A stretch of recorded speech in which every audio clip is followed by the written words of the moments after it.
नमो अर्हन्ताणं नमो सिद्धाणं नमो आयर्याणं नमो वज्रायाणं नमो लोय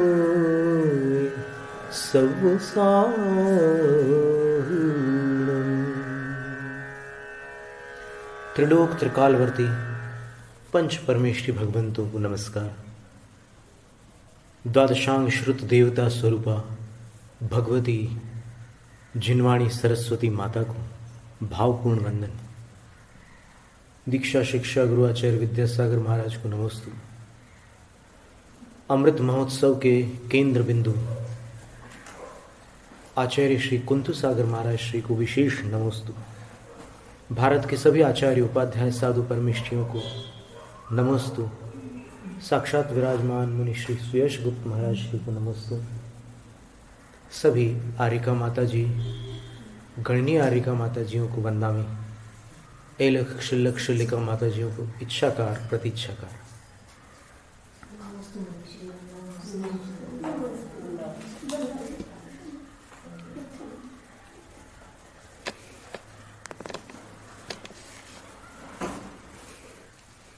धवल जय धवल जीवकांड, बारस अणुवेखा, चारित्र पाहुड़ आदि विभिन्न ग्रंथों में जिन शासन में जो मुनि धर्म का छोटा भाई है, श्रावक धर्म, उसके 11 विभागों का वर्णन करने वाली एक गाथा आती है। धनसण वयसामाय पोसह सच्चितराय भत्तेय ब्रह्मारंभ परिग्रह अणुमण उद्दिठ देश विरदोय। इसका पाठांतर भी आता है, प्रतिक्रमण श्रावक प्रतिक्रमण में भी ये गाथा आती है और अनेक ग्रंथों की टीकाओं में ये गाथा उद्धृत पाई जाती है। अणुमण उद्दिठ देश वीर दे दे, ऐसा भी एक पाठ है। एते देश वीरता।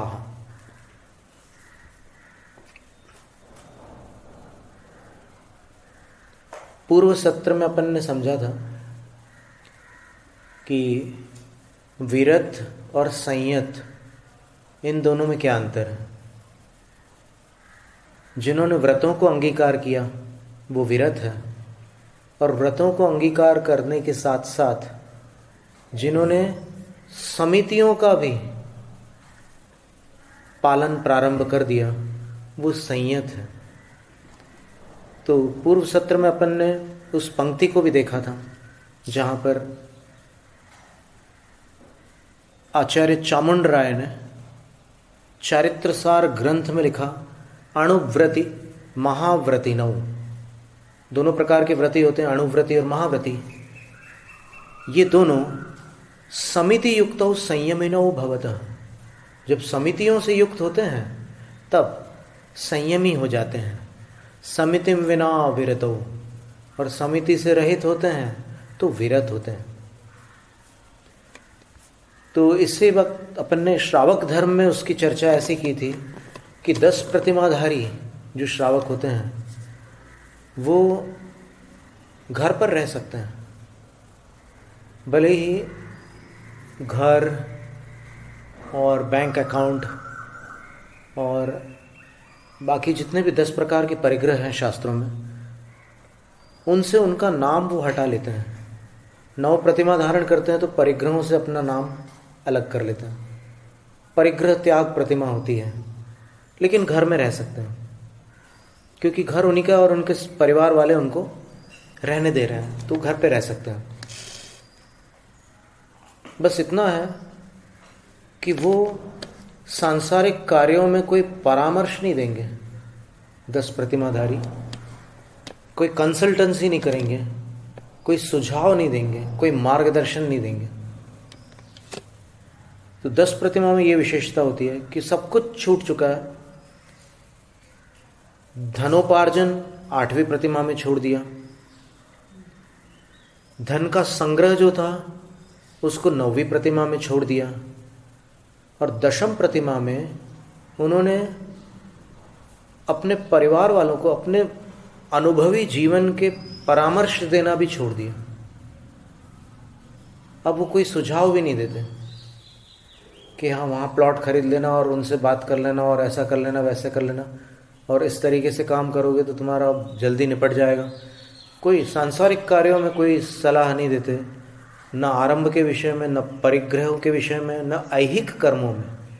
ऐहिक कर्म का अर्थ है विवाह आदि लौकिक कार्य। उन कार्यों में भी 10वीं प्रतिमाधारी वालों की कोई सम्मति नहीं होती, अनुमति नहीं होती, तो उनको अनुमति विरत कहते हैं।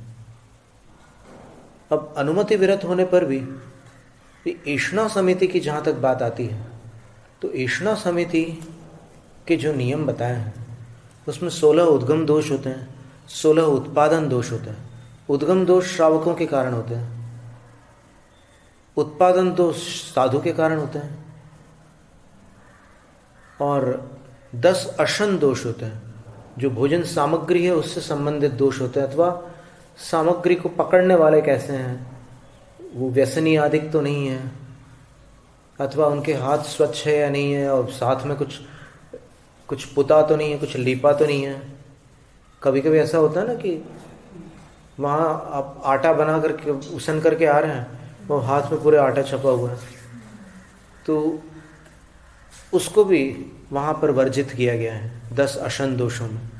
मदिरा पीने वाला है उससे भी वर्जित है आहार लेना, और 5 माह गर्भिणी है उससे भी आहार लेना वर्जित है, और ऐसे और भी जी। पंचमासिका गर्भिणी, पंचमासिका का अर्थ 5 माह जिनके व्यतीत हो चुके हैं, वो आहार नहीं देंगे। और इस तरह और भी बहुत सारे नियम उसमें, वो 10 अशन दोषों में ये सारी बातें आती। इसके बाद ये कितने हो गए? 16 और 16 32 और 10 42 हो गए। 4 और दोष हैं, उसमें एक है अंगार दोष। अंगार दोष का अर्थ होता है जैसे अंगार पर आप जितनी भी धूप डालते हो वो सारी खप जाती है। तो अगर साधु को कोई वस्तु बड़ी स्वादिष्ट लग रही है तो पूरे बर्तन के बर्तन अगर लेने लग जाए तो फिर उनको अंगार दोष लगता है। मान लो रबड़ी बनी है और फिर बड़े दिनों के बाद मिल रही है, तो फिर उसको अगर वो उसमें अंगार जैसी प्रवृत्ति करने लग जाए तो फिर उनको दोष लगता है। तो उस दोष से भी साधु अपने आप को बचा के रखते हैं। फिर एक धूम दोष भी होता है, जैसे कोई लकड़ी कोई पानी वानी डाल करके बुझाता है, उसको अग्नि को बुझाता है, तो फिर उसमें से भाप निकलती है, और अगर वो अपने आप कोई चीज़ बुझती है तो धुआं निकलता है। आप देखिएगा जब दीपक बुझते हैं तो कैसे धुआं निकलता है, और पूरे रूम में किसी को लगता है कि अरे ये कहाँ से गंध आ रही, ऐसे चेहरा बनाते हो।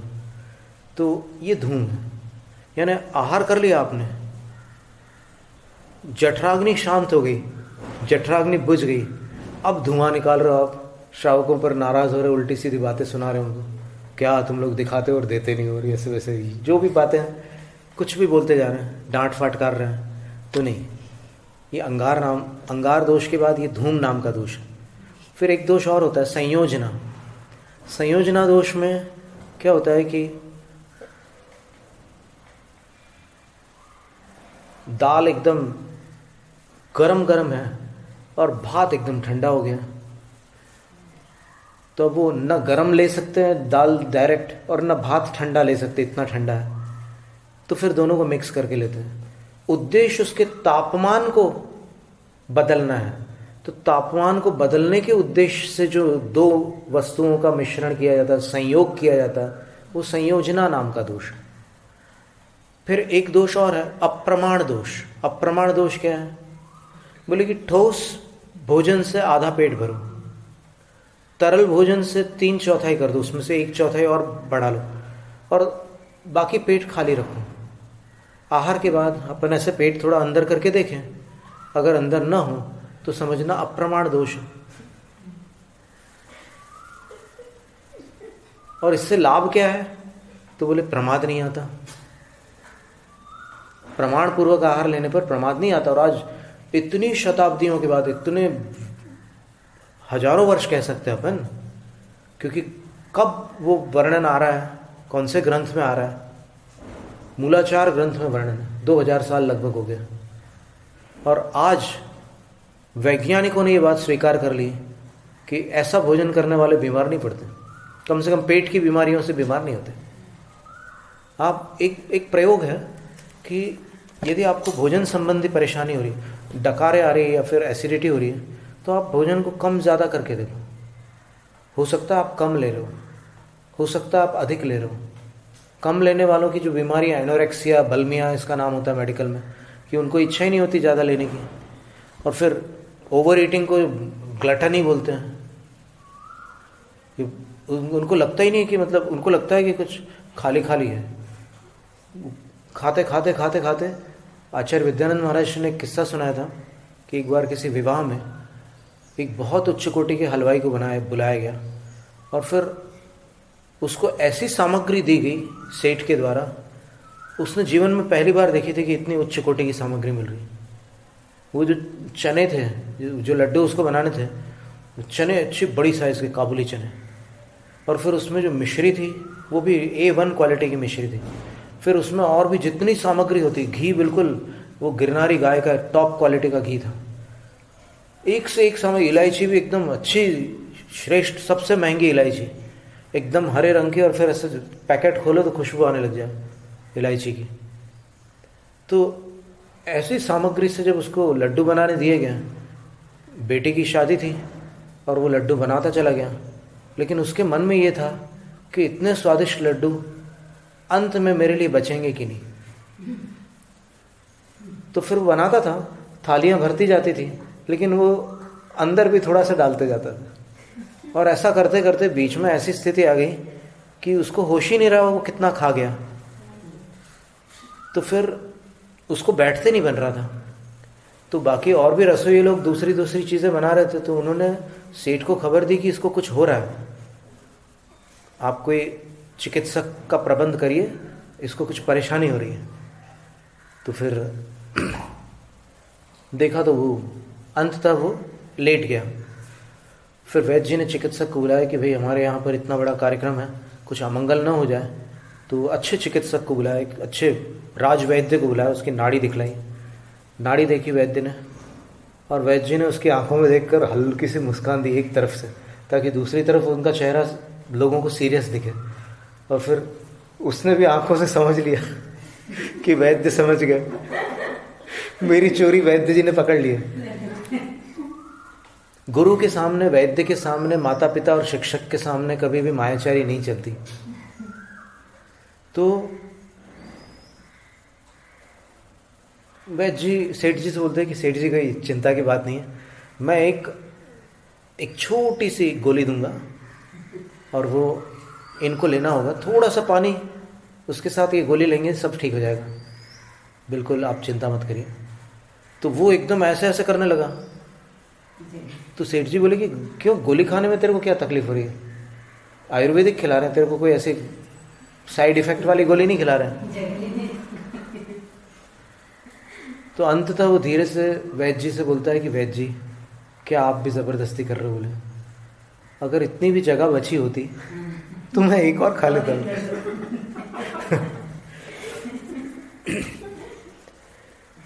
तो ये प्रवृत्ति होती है कई बार, अप्रमाण दोष से बड़ी हानियाँ होती है, ओवर ईटिंग से कई बीमारियाँ होती है। और जब शरीर का वज़न अतिरिक्त बढ़ जाता है तो फिर हड्डियों पर जोर पड़ता है, और उन लोगों की हड्डियाँ जल्दी खराब होती है जिनका वज़न अधिक होता है। और ओबेसिटी से होने वाले न जाने कितने और प्रॉब्लम्स हैं, बहुत सारी तकलीफ़ें होती है उससे। तो इसलिए आचार्यों ने कहा है कि सीमित भोजन करो, इतने में काम चल जाएगा। 32 किर कवला मूलाचार्य की गाथा है, उसमें लिखा है कि चक्रवर्ती का भोजन 32 कौर होता है। और कौर का अर्थ उन्होंने रोटी के टुकड़े को कौर नहीं कहा, अथवा एक बार अंजलि में जो चीज़ आ रही उसको उन्होंने कवल नहीं कहा। वो तो कवल व्यावहारिक भाषा में है कि एक कौर बना करके मुंह में डाल दिया, पर उसको कवल नहीं कहा। उन्होंने कहा कि कवल का एक निश्चित माप है। एक कवल में 1000 चावल के दाने होते हैं, तो 1000 चावल के दाने होते हैं, उसको एक कवल कहते हैं। एक चक्रवर्ती का पूर्ण आहार, एक स्वस्थ मनुष्य का पूर्ण आहार 32 कवल प्रमाण होता है। तो उसका वजन अगर किसी को देखना हो तो देख भी सकता है। अगर आप लोग श्रोताओं में से किसी की ऐसी दुकान वगैरह हो तो वो देख सकते हैं कि 1000 चावल के दाने का कितना वजन होता है और उसको 32 से गुणित कर देना, तो उतने वजन प्रमाण जो अनाज होता है वो मनुष्य का भोजन होता है।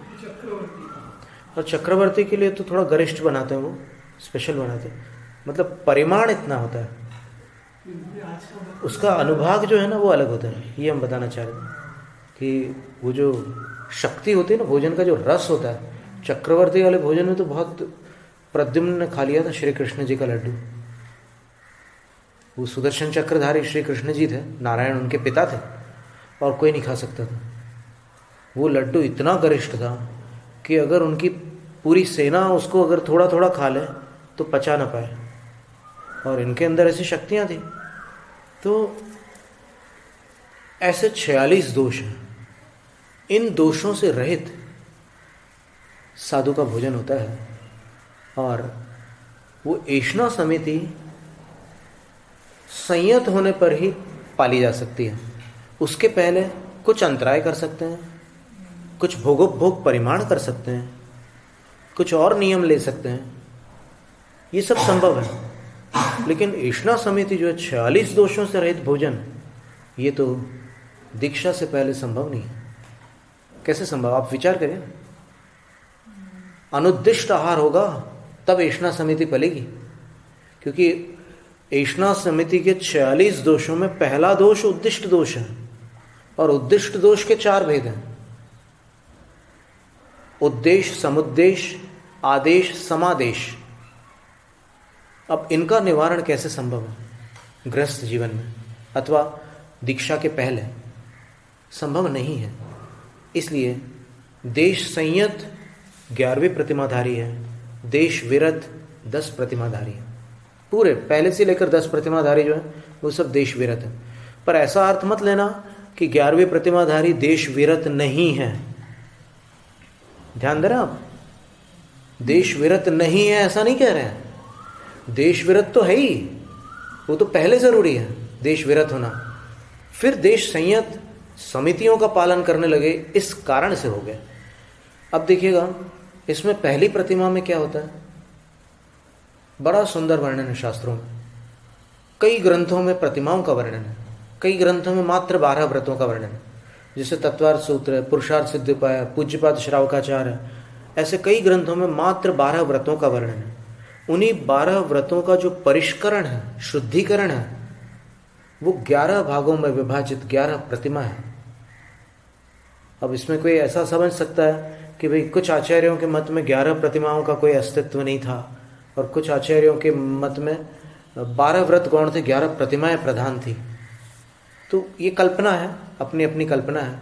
वस्तुतः देखा जाए तो कुंद आचार्य महाराज ने 11 प्रतिमाओं का वर्णन किया, समंतभद्र आचार्य महाराज ने 11 प्रतिमाओं का वर्णन किया, वसुनंदी आचार्य महाराज ने, सिद्धांत चक्रवर्ती महाराज ने 11 प्रतिमाओं का वर्णन किया है। फिर गोमटसार जीवकांड में 11 प्रतिमाओं का वर्णन आता है, धवल ग्रंथ में 11 प्रतिमाओं का वर्णन आता है, अनेक स्थानों पर 11 प्रतिमाओं का वर्णन आता है। इसलिए अपन इसको जिनशासन से पृथक नहीं कर सकते।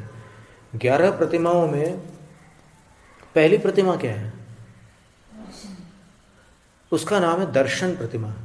दर्शन का अर्थ यहां पर सम्यक दर्शन है, देव दर्शन नहीं, सम्यक दर्शन है।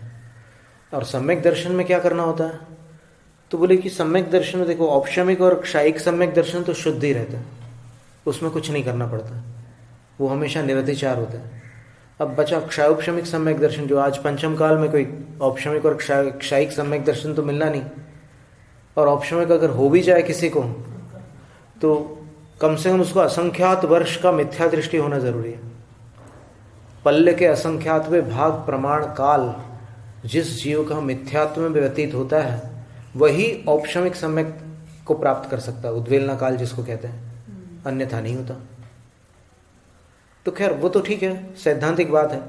अपन अभी देखें तो आज जो सम्यक दर्शन है वो सदोष सम्यक दर्शन है। उसमें चल, मलिन और अगाढ़ 3 प्रकार के दोष रहेंगे ही रहेंगे। तो आप पहली प्रतिमा में क्या करना है, आपको उन दोषों से बचने का प्रयत्न करना है, और अगर हो जाए दोष तो आपको प्रतिक्रमण करना है। दंसड़ पड़िमाए, शंकाय, कंखाय, विधिगिंछाय, परपासंड पसंसणाय, पसंत हुए, मनसावचा कायण कदु कार्यो किरंतु समणमणि द्वातस्य मिच्छामि दुक्कड़म। देवसियो ऐचारो, देवसे का अतिचार हुआ हो, राई ऐचारो, रात्रि का अतिचार हुआ हो। तो अगर ऐसी कोई प्रवृत्ति की है मैंने अगर साधुओं के शरीर पर धूल जमी देख करके ग्लानि की है, तो विधिगिंछाय तस्य मिच्छामि दुक्कड़म, विधिगिंछा पूर्वक जो मुझे अतिचार हुआ है उसका मैं, हे प्रभु, वह मेरा दुष्कृत मिथ्या हो। ऐसा होता है। ये सम्यक प्रकृति के उदय में चल, मलिन और अगाढ़ दोष आते हैं। शांतिनाथ भगवान शांति के करता है, पार्श्वनाथ भगवान विघ्नों के हरता है, वासुपूज्य भगवान मंगल दोष के निवारक है, मुनि सुव्रत भगवान शनि दोष के निवारक है। कई प्रकार की बातें होती है। तो ये मिथ्यात्व नहीं है, ये मिथ्यात्व नहीं है। इनमें सत्यता होते हुए भी एक झुकाव ज्यादा है, एक के प्रति विशेष झुकाव है। तो उसको उन्होंने, आचार्यों ने मिथ्यात्व नहीं कहा, उन्होंने कहा कि ये चल दोष है, मल दोष है, अगाढ़ दोष है। तो ये दोष रहेंगे, पहली प्रतिमा में भी रहेंगे। ये पहला नियम है कि सम्यक दर्शन को आपको निरत्याचार रखने का प्रयत्न करना है। फिर दूसरा क्या है, संसार, शरीर और भोग। देखो 6 प्रतिमा तक तो संतान प्राप्त हो सकती है, ऐसा प्रावधान है कि 6 प्रतिमाधारी मनुष्य वैवाहिक है, उसका जीवन वैवाहिक जीवन है, तो फिर उसके यहाँ संतान उत्पन्न हो सकती है, वहाँ तक के मान्य है। फिर 7वीं प्रतिमा से आजीवन ब्रह्मचर्य हो जाता है। तो ऐसी स्थिति में पहली प्रतिमा में वो संसार, शरीर और भोगों के बीच रह रहा है। तो प्रतिमाधारी होने के बाद, पहले तो सम्यक दृष्टि था, व्रति नहीं था, अब प्रतिमाधारी हो गया, तो अब उसको क्या करना होगा? तो आचार्य कहते हैं संसार, शरीर, भोग निर्विण्णा। संसार, शरीर और भोगों के प्रति कुछ निर्वेद लाना होगा। अब निर्वेद जो है वो एकदम प्रकट वैराग्य रूप नहीं है, लेकिन एक उदासी। संसार, शरीर और भोगों के प्रति जो पूर्व काल में आसक्ति थी, देखो अविरत सम्यक दृष्टि के लिए क्या लिखा, विषया सत्तो विषया सव्वारंभे सुवट्टमाणो भी मोह विलासो एसो सव्वम विधि मंडदे ही। कार्तिकेय अनुप्रेक्षा में गाथा आई, अपन ने पढ़ी थी 9 गाथाएं, सम्यक दृष्टि का कैसा श्रद्धान होता है।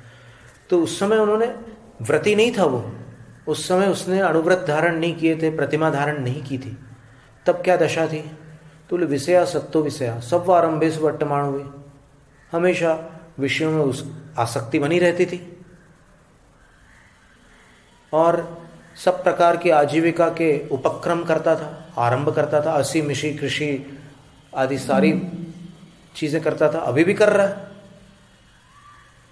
लेकिन अंतरंग उसकी श्रद्धा ये कहती थी कि ये सब मोह का प्रपंच है, और अंदर से उसको हे मानता था कि ये वस्तुतः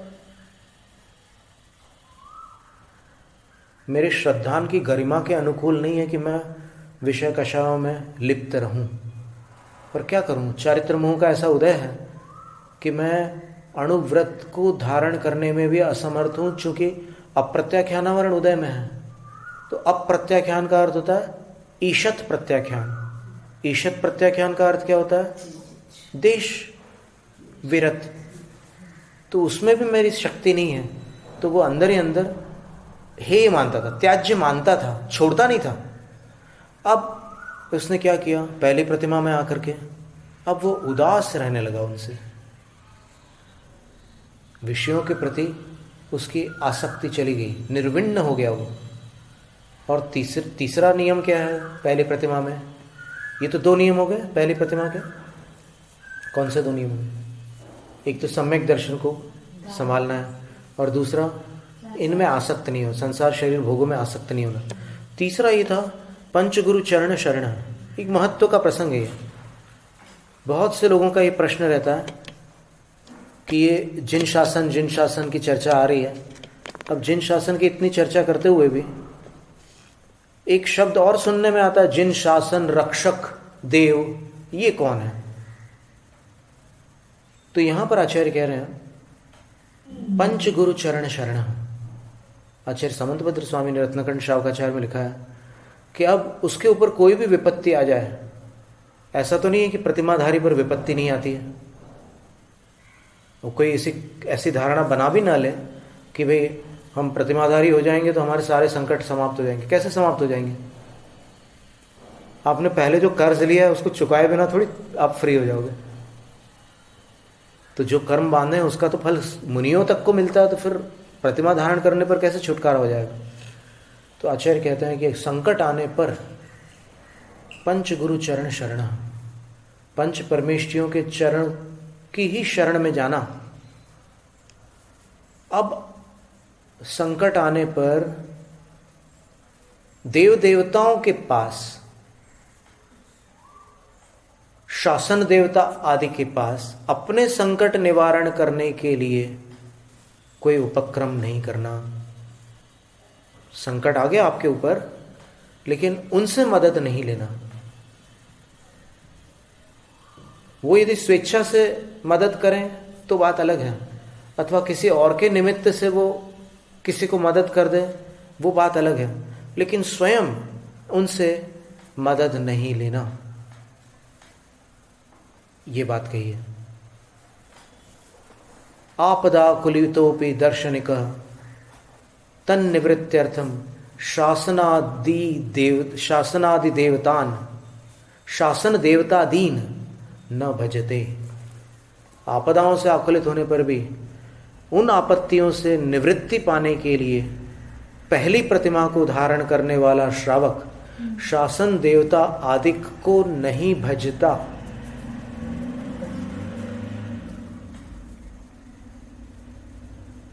यदि उसके पास विद्या देवता है तो विद्या देवताओं का सहयोग ले सकता है, लेकिन शासन देवता जो जिन शासन से संबंध रखने वाले हैं, उनका कार्य जिन शासन की रक्षा करना है, तो उनसे अपनी विपत्ति का निवारण करने के लिए वो उनको नहीं भजता। तो इसका अर्थ ये हुआ कि फिर जो प्रतिमाधारी नहीं है वो भज लेता है, शासन देवताओं को भजता है अपने संकट का निवारण करने के लिए। जो प्रतिमाधारी नहीं है, सम्यक दृष्टि है, वो भजेगा क्या?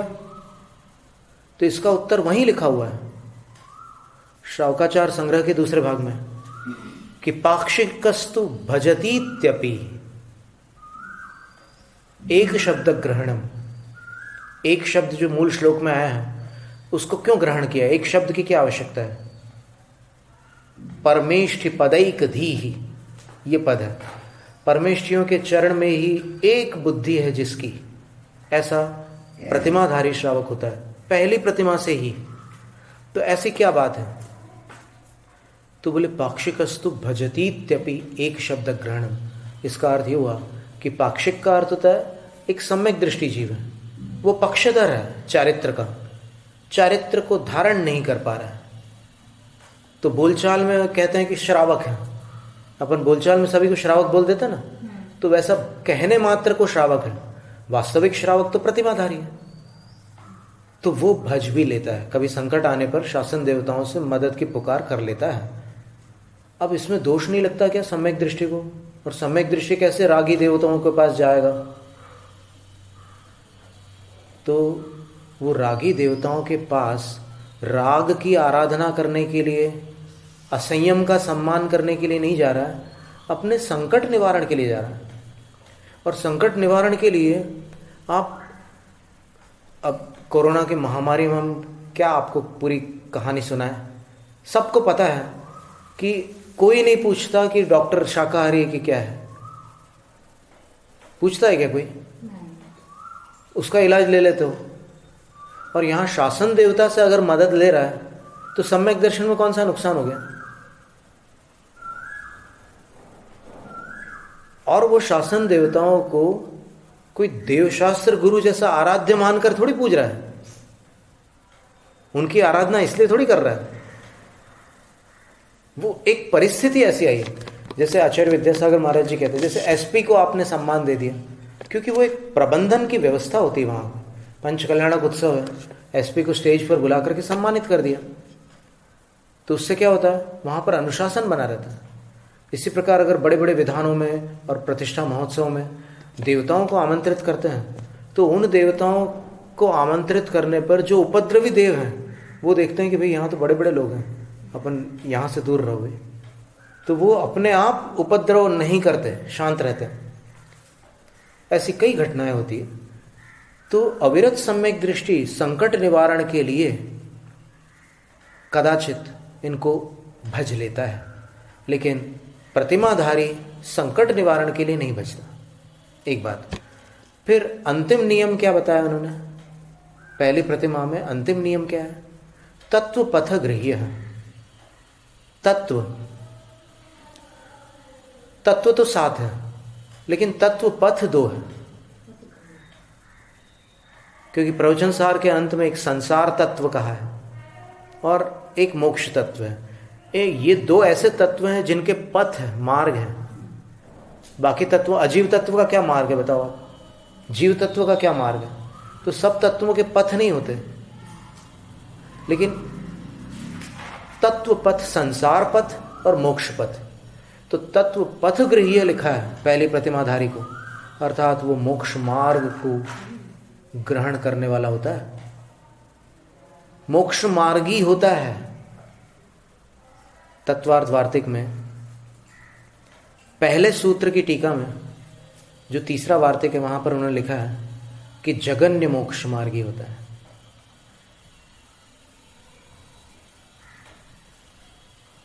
जगन्य मोक्ष मार्गी कौन होता है? पहली प्रतिमाधारी।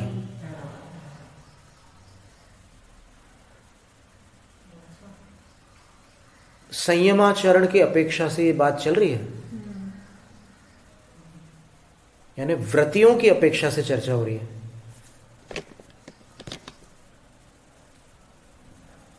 कहीं कहीं पर संयम और विरति को उपचार से एक मान करके भी एक रूढ़ी के रूप में कहा जाता है। प्रतिमाधारियों का कौन सा गुण स्थान है?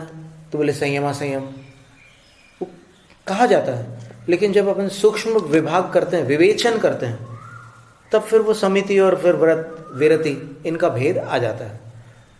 तो ये 4 नियम जिनके पास होते हैं, तत्व पथ गृह्य का अर्थ होता है मोक्ष मार्ग को ग्रहण करने वाला, और मोक्ष मार्ग को ग्रहण करने का अर्थ है 5 पापों का त्याग करना। पापक क्रिया निवृत्तिश्च चारित्रम। चारित्र की क्या परिभाषा है? पाप क्रियाओं से निवृत्ति का नाम चारित्र है, यानी पाप का आजीवन त्याग करना। देश सर्वतोड़ महति, एक देश त्याग करो, अणुव्रत के रूप में करो तो फिर वो अणुव्रत कहलाते हैं, और फिर पूरा त्याग कर दो तो महाव्रत कहलाते हैं। तो अणुव्रती हो जाता है। लेकिन अभी अणुव्रतों में दोष आते हैं। पहली प्रतिमा है तो उसमें अतिचार लग सकते हैं। दूसरी प्रतिमा में निरतिक्रमण मणुव्रत पंचकम शील सप्तकम चापि धारयते निश्चल्यो योसो व्रतिनाम मतो व्रतिका। रत्नकरण में पहली प्रतिमा के बाद वाली कारिका में ये लिखा है कि जो अणुव्रतों को तो धारण कर रहा है, पहले से ही धारण किए हुए हैं, लेकिन अब दूसरी प्रतिमा में निरतिक्रमण मणुव्रत पंचकम 25 अतिचारों का त्याग करता है। दूसरी प्रतिमा में वे ही अणुव्रत है, लेकिन पहली में सातिचार थे, अब निरतिचार हो गया। श्रोताओं को भारी तो नहीं लग रहा है विवेचन? 11 प्रतिमाओं का वर्णन है, थोड़ा सा परिचय हो जाए तो कभी काम आ सकती है।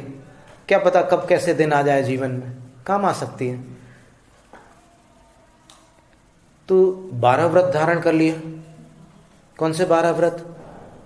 5 अणुव्रत तो थे ही, अब 7 शील और धारण कर लिए, और जो 5 अणुव्रत थे उनको निरतिचार कर दिया। तो तो 7 शील कौन से थे? तो 7 शील का अर्थ यहां पर गुणव्रत और शिक्षाव्रत है। गुणव्रत कौन से होते हैं? दिग्व्रत, अनर्थ दंड विरति और भोगोपभोग परिमाण। ये गौतम गणधर द्वारा प्रतिपादित जो गुणव्रत है उनमें ये नाम आते हैं। आपने देखा होगा आपके बृहत प्रतिक्रमण में, सुदम में आउस संतो, ऐसा आता है ना, उसमें ये है गुणव्रतों के नाम ये दिए हुए हैं। और शिक्षाव्रत में क्या आते हैं? तो शिक्षाव्रत में सामायिक, प्रोषदोपवास, अतिथि पूजा और सल्लेखना, ये 4 शिक्षाव्रत हैं जो गौतम स्वामी से जो चले आए हैं, ये व्रत है मूल। फिर भिन्न भिन्न आचार्यों ने अपने अपने काल में श्रावकों की और द्रव्य क्षेत्र काल भाव की स्थिति को देखकर जानकर अपने शिष्यों को जो उपदेश दिया उसमें थोड़ा सा अंतर भी मिलेगा, तो उसमें कोई बात नहीं है। आचार संहिता आचार्यों के अधीन होती है, तो कभी वैसी स्थिति में आचार्य महाराज अपना एक निर्णय देते हैं। तो दूसरी प्रतिमा हो गई, गुणव्रत शिक्षाव्रत हो गया, निश्चल्य हो गया, बिल्कुल कोई शल्य नहीं रखी। अब माया मिथ्या निदान, माया मिथ्या तो पहले ही छूट गया था, सम्यक्त होते ही साथ मिथ्या तो छूट गया था। अब माया और निदान, शल्य का अर्थ इतनी मायाचारी है, इतनी आकांक्षा भोगों की न हो अंदर कि जो चुभन बन जाए। हम इतना सब कर रहे हैं, सामायिक कर रहे हैं, अतिथि सत्कार कर रहे हैं, जिन पूजा कर रहे हैं, सब कर रहे हैं, कुछ तो मिल जाए हमें, क्या ऐसे ही चलता रहेगा जीवन? तो ये जो आकांक्षा है ये कई बार बोझ बन जाती है, तो उससे रहित होना होता है प्रतिमाधारी को, दूसरी प्रतिमाधारी को, कि नहीं अब ऐसा कुछ नहीं, मिलना ना मिलना अपने ही कर्माधीन है, तो फिर क्यों कामना करके क्यों और नवीन कर्मों का बंध बांधे, क्यों ऋणी बने। फिर तीसरी प्रतिमा में जो शिक्षाव्रतों में सामायिक थी वो सातिचार थी। अब तीसरी प्रतिमा में वो सामायिक निरतिचार हो गई, 3 बार करने लगे। शिक्षाव्रत में 2 बार करते थे, अब 3 बार करने लग गए, तो 3 बार सामायिक करने लगे और फिर कृति कर्म के साथ करने लगे, सामायिक प्रतिमा हो गई। और समता भाव का अभ्यास बढ़ाने लग गए, और बढ़ाते बढ़ाते फिर कषाएं भी शांत होती है। जैसे समता बढ़ती है तो जो विषमता है वो घटती है, विषमता घटेगी तभी तो समता बढ़ेगी। तीसरी प्रतिमा हो गई। चौथी प्रतिमा में प्रोषदोपवास के जो अतिचार दूसरी प्रतिमा में लगते थे, तीसरी प्रतिमा में उसको छोड़ दिया, निरतिचार प्रोषदोपवास कर रहे हैं अष्टमी और चतुर्दशी को, और अपनी शक्ति के अनुसार, स्वशक्ति मनि गुह्य, अपनी शक्ति को न छिपा कर करने को कहा है। अगर शक्ति नहीं है तो बात अलग है, फिर उसके भेद भी किए आचार्यों ने। उत्तम मज्ज जहणम तिव्यम पोष व्याण मुद्दिठम, 3 प्रकार के प्रोषद का अनुष्ठान बताया है। उनमें 3 में प्रोषद में सबसे पहला तो ये है कि आप अष्टमी और चतुर्दशी को पूरा उपवास करो, निर्जल उपवास करो, और सप्तमी और तेरस की रात को जागो, स्वाध्याय करते हुए जागो, कुछ ऐसी वचनिका करो, कुछ ऐसी कथा ले लो, कोई ऐसा विषय ले लो स्वाध्याय का कि रात भर आप जागते रहो। ये उत्कृष्ट विधि बता रहे हैं जिसमें 48 घंटे तक धर्म ध्यान लगातार करना होता है। दुकान व्यापार धंधा आदि सब छोड़ करके ये 48 घंटे की अवधि, चौथी प्रतिमा की बात है। तो उतनी उत्कृष्ट विधि करनी हो तो ये जितनी शक्ति है उतना ही करना है।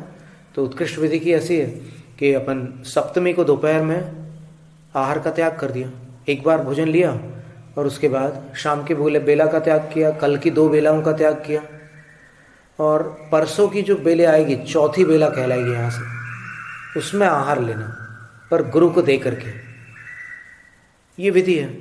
तो इसमें 2 रात जागरण होता है, सप्तमी की रात और अष्टमी की रात। और इसमें एक नियम और है कि आप पूजा करोगे तो प्रासुक द्रव्यों से ही आपको पूजा करनी होगी। जब तक पारणा नहीं हो जाता तब तक आपको प्रासुक द्रव्यों से पूजा करनी होगी। तो प्रासुक द्रव्यों से पूजा आप करेंगे तो अष्टमी के दिन भी करेंगे और नवमी के दिन भी करेंगे, क्योंकि नवमी को सुबह सुबह थोड़ी फटकार लोगे भोजन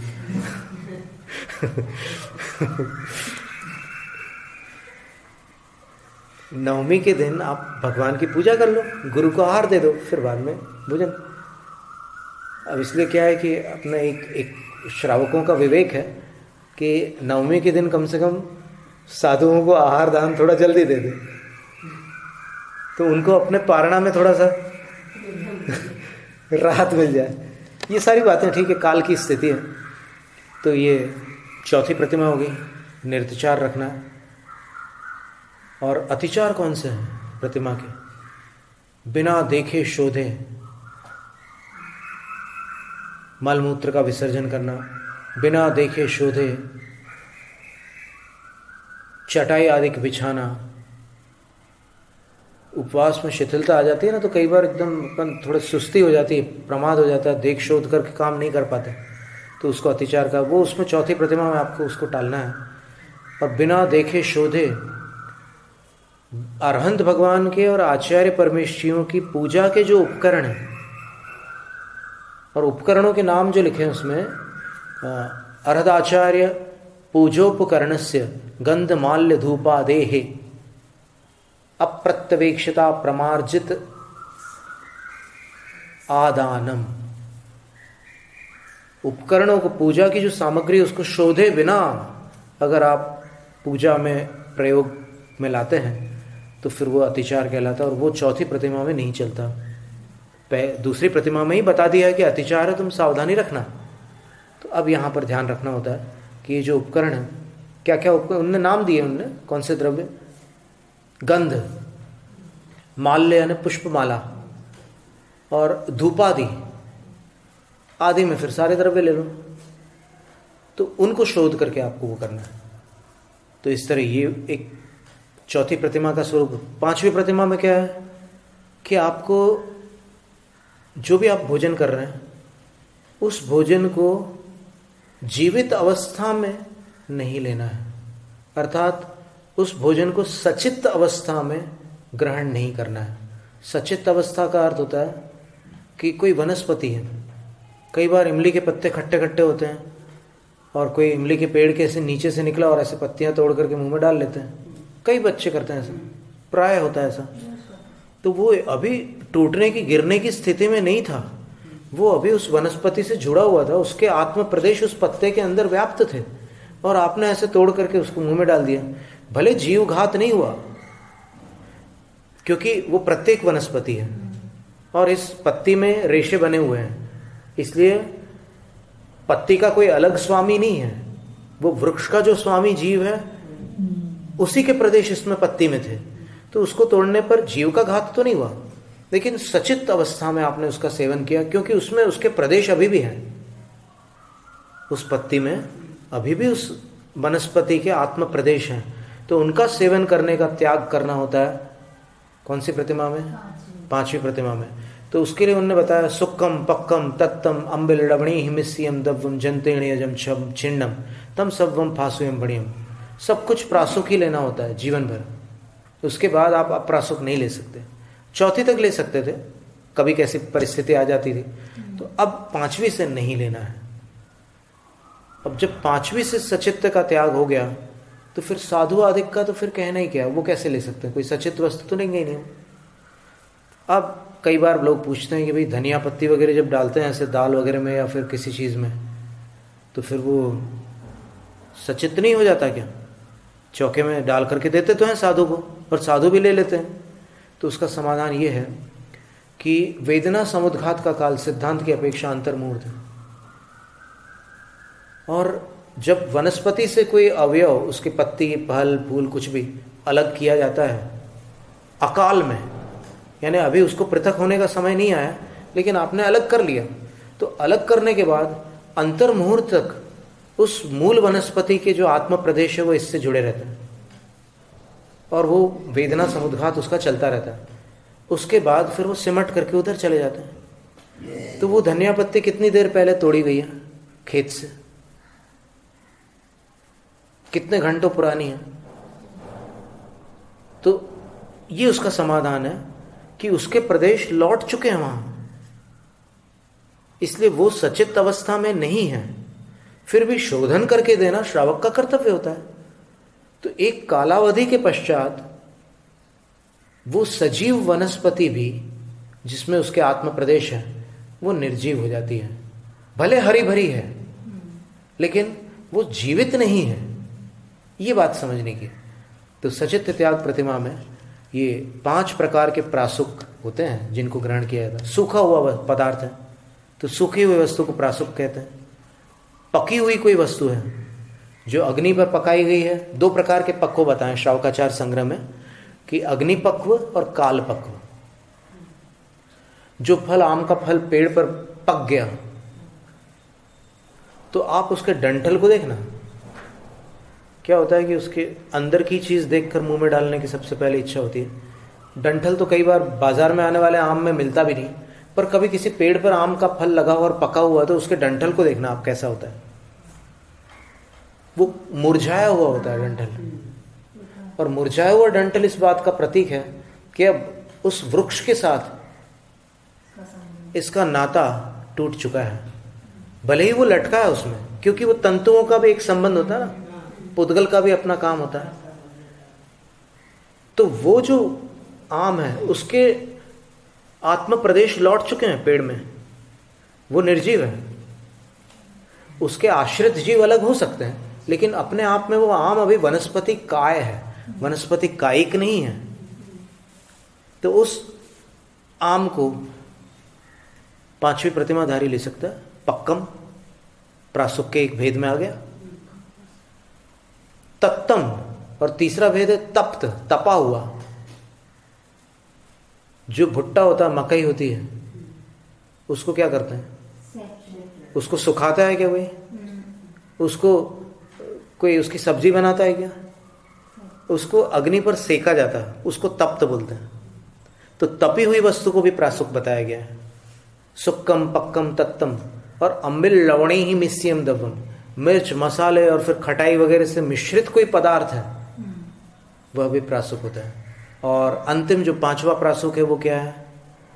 तो आचार्य कहते हैं जंतेण जम छिन्नम, यंत्रों से जो, जैसे किसनी होती है उसमें से आपने छील लिया, कोलू में गन्ने को पेल दिया और उसमें से रस निकाल लिया, अथवा कपड़े में अनार के दाने निचोड़ दिए, सेब का रस निकाल दिया, तो यंत्रों से जो छिन्न भिन्न हो गई वनस्पति वो भी प्रासुक होती है।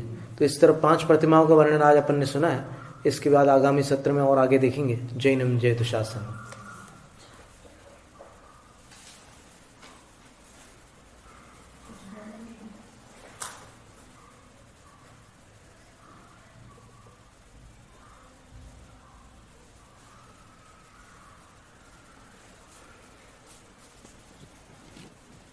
एक प्रश्न आता है कि अग्निपक्व को ही प्रासुक मानने में क्या हानि है?